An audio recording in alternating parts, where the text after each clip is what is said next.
জুলাই অভ্যুত্থানের সময় ছাত্র জনতার পাশাপাশি অন্তত ৬ জন সাংবাদিক নিহত হয়, আহত হয় প্রায় ৬০০ সাংবাদিক। এমন প্রেক্ষাপটে সোমবার বিকেলে রাজধানীর কৃষিবিদ ইনস্টিটিউটে জুলাই অভ্যুত্থানে আহত চিত্র সাংবাদিক ও তাদের পরিবারদের সাথে মতবিনিময় সভার আয়োজন করে আমরা বিএনপি পরিবার।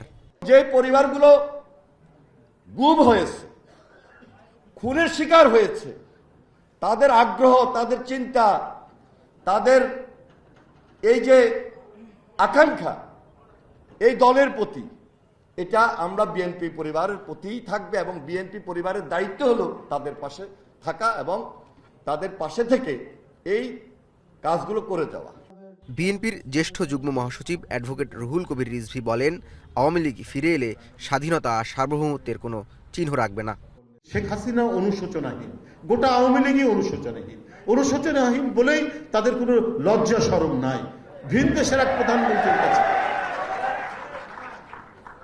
তারা এই ধরনের জঘন্য আকুতি করতে পারে।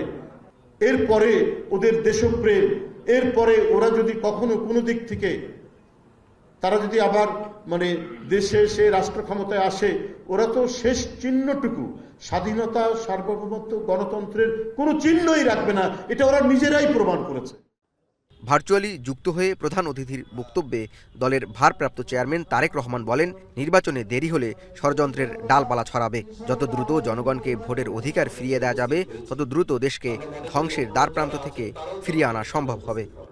জনগণই ডিসাইড করে নেবে জনগণ কাকে দায়িত্ব দিবে তাদের দেশ পরিচালনা।